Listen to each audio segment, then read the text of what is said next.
warahmatullahi wabarakatuh. Perkenalkan, nama saya Sakinah Nasution dari Prodi PGSD 7B MPM 17140072. Ya, di sini saya akan memaparkan materi saya yang berjudul adaptasi makhluk hidup. Apa yang dikatakan dengan adaptasi? Ya, di sini kita dapat mengartikan adaptasi itu adalah sebuah penyesuaian diri. Jadi adaptasi makhluk hidup adalah penyesuaian diri makhluk hidup dengan lingkungannya di mana tempat dia berada.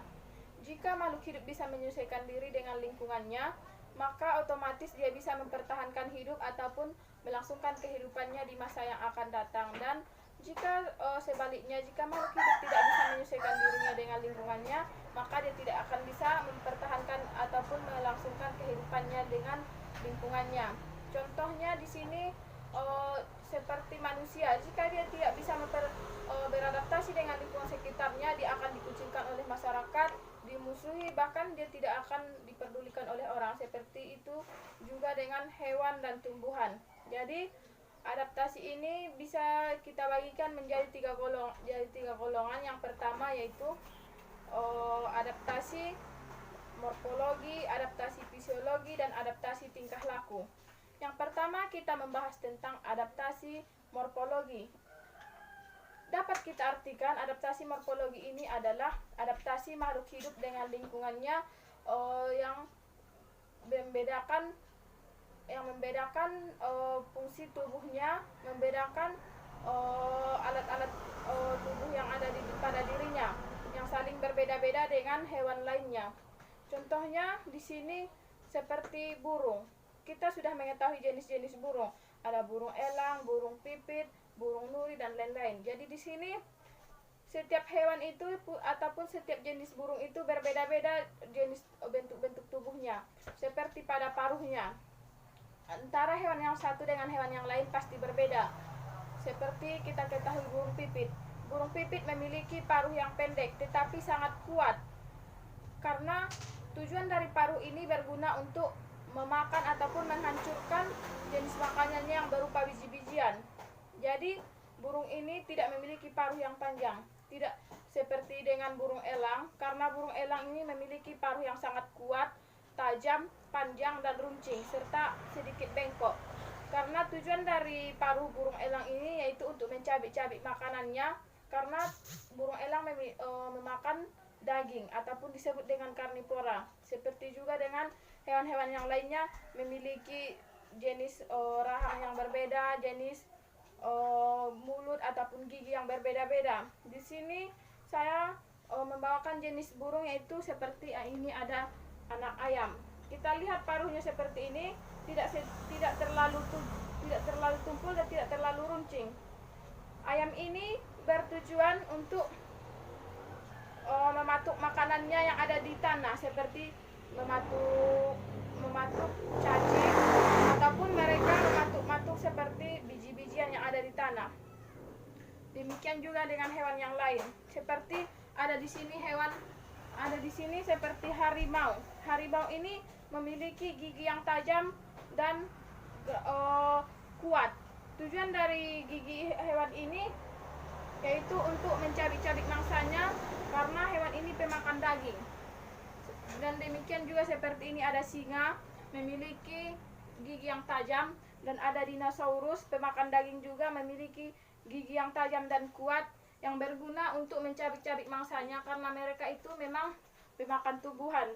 Berbeda dengan hewan-hewan yang lain.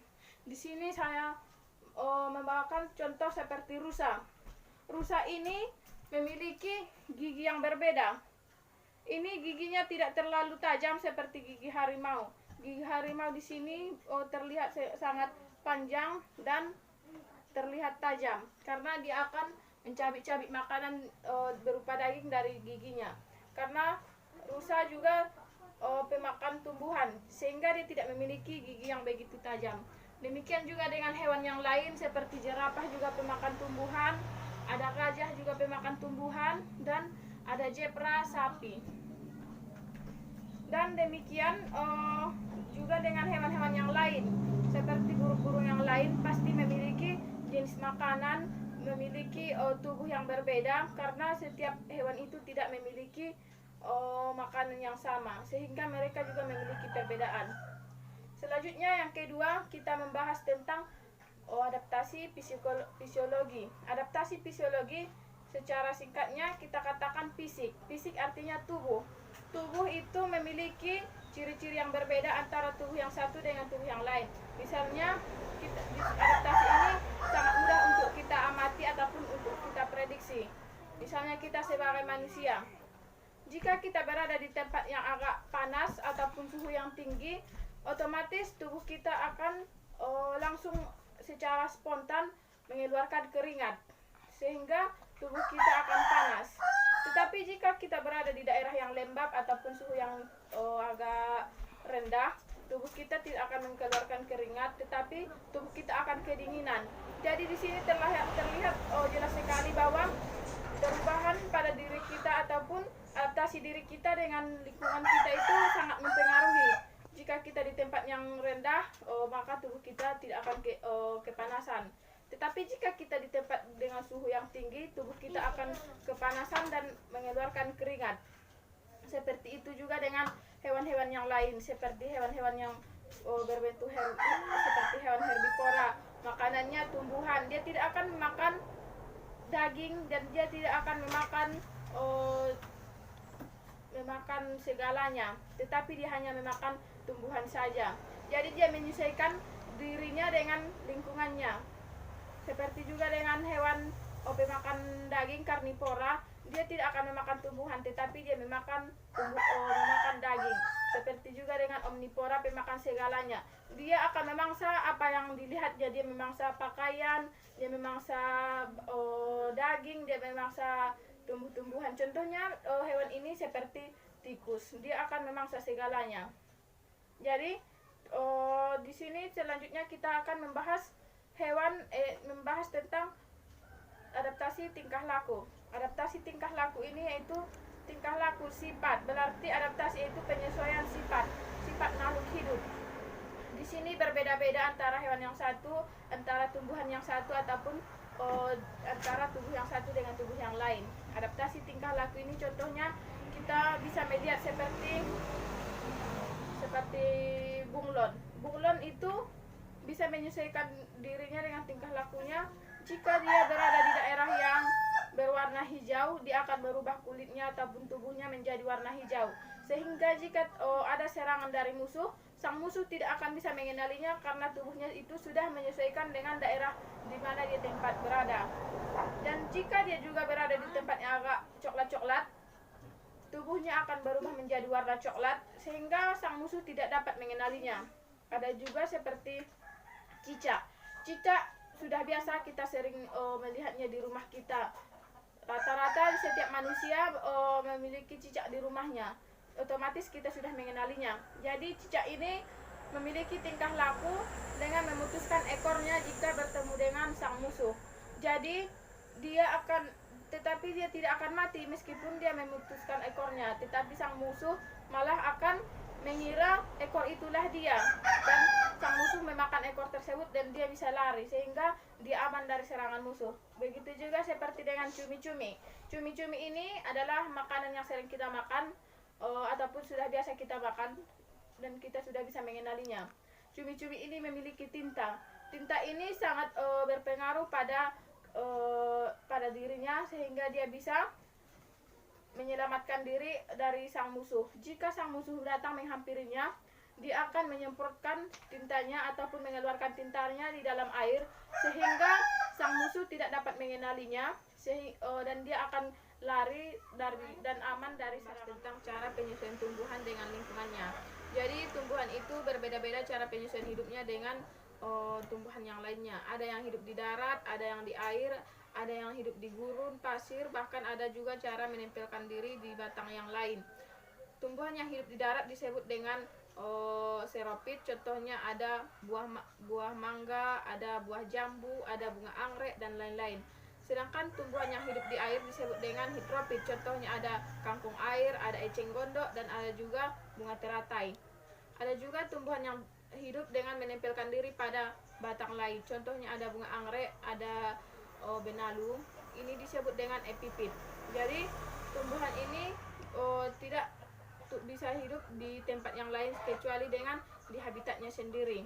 Dan di sini saya akan membuat contoh tentang bunga anggrek yang hidup dengan cara menempelkan diri pada batang lain. Dan di sini kita akan keluar rumah untuk melihat tumbuhannya adalah bunga anggrek, yaitu menempelkan diri pada batang tumbuhan jambu. Yaitu hidupnya di sini, di daerah batangnya yang ada di bawah, yaitu menempelkan dirinya. Cara hidupnya seperti ini, dan dia tidak hidup di tanah ataupun dia tidak hidup di air. Dia menempelkan diri dengan batang lain. Contoh seperti tumbuhan yang hidup di darat, ada di sini bunga, ada pohon jambu biji, ini ada bunga mahkota, dan ini adalah bunga raya. Ya, jadi tumbuhan itu memiliki adaptasi ataupun penyesuaian diri sama seperti dengan makhluk hidup lainnya ataupun sama seperti hewan.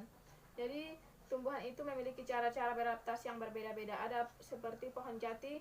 Pohon jati beradaptasi dengan cara menggugurkan daunnya pada musim kemarau. Tujuannya adalah untuk mengurangi penguapan agar tidak terjadi kematian pada tubuhnya dan kekurangan air. Contohnya lagi ada seperti bunga teratai yang memiliki daun yang lebar dan tipis yang hidupnya berada di atas air dan mengapung. Bunga ini memiliki daun yang lebar itu bertujuan untuk penguapan secara cepat pada tubuhnya, dan memiliki akar di bawah air, dan memiliki batang yang berongga-rongga yang berguna untuk bernapas untuk mengambil oksigen.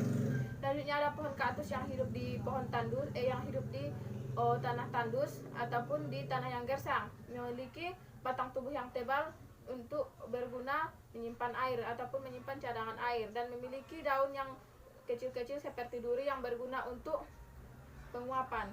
Kemudian ada akar yang panjang yang berada di bawah tanah yang berguna untuk mencari air meskipun dengan jarak yang jauh. Jadi selain cara-cara tumbuhan beradaptasi juga memiliki bagian tubuh yang berguna untuk melindungi dirinya, seperti buah salak memiliki duri. Namun duri ini berguna untuk melindungi dirinya, melindungi buahnya dari serangan musuh. Karena duri ini bisa melukai musuhnya sehingga dia aman.